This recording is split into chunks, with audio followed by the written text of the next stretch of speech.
everyone.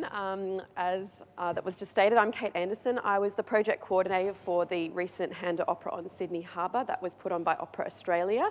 For those of you that don't know, Handa Opera on Sydney Harbour, or HOSH as we came to know it internally, was an initiative thought of by Lyndon Terracini, the artistic director of Opera Australia.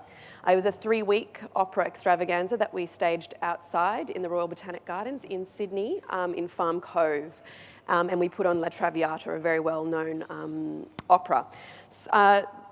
Initially, the Handa Opera on Sydney Harbour, or HOSH, was marketed with epic in the title. From the very get-go stages, it was stated as an epic new extravaganza.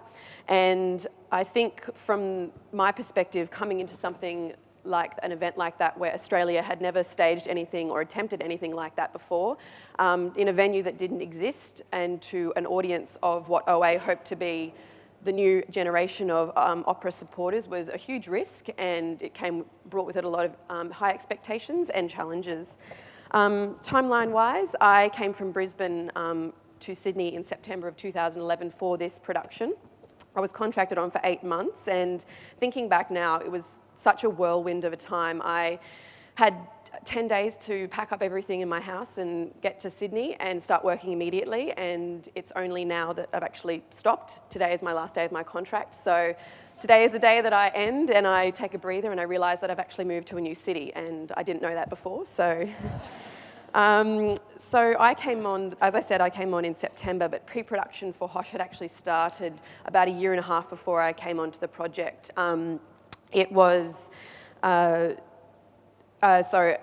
Before I came onto the project, and the drafts and the plans had already kind of been designed. So when I came on board, it was a lot more to do with the logistics of the site, what we were building, how we were designing it. So that was a really amazing thing to be a part of.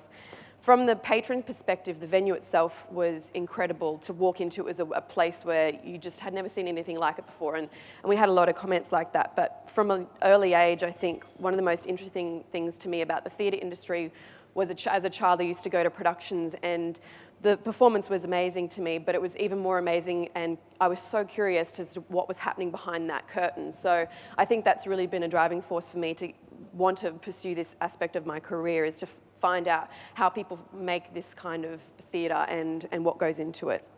So I'll just go to some photos. Okay, so I actually have some pictures, sorry, running out of time. I actually have some pictures of the bump-in period that I took on my iPhone, and that's the stage on opening night. So here on the left-hand side, we have the cranes on the first day of the production. It's doing it on its own. Okay, we'll just do that. Northern structure, we had 2 structures on either side. They were catering decks, multi-level. We had a 3,000-seat theatre. They're shipping containers, which actually housed all of our dressing rooms, wardrobes, laundries, production offices, which was enormous. We called it Underworld, which is quite fitting for the theatre industry. And I'll go to the next one. So this is the chandelier. The one on the left-hand side here is the chandelier arriving by crane, by barge actually. We brought it in through under the bridge. There was a bit of publicity around it. This is the stage. It was on a rake, and it was a beveled mirror image. And then the image down here is actually our 9-metre Chesterfield, which is the longest in the world assembled, but we couldn't transport it all together, so we had to chop it into 3. And then this is actually a sunset that I took from the top of the catering deck, which was probably one of the most amazing sunsets I've ever seen. And this is closing night production.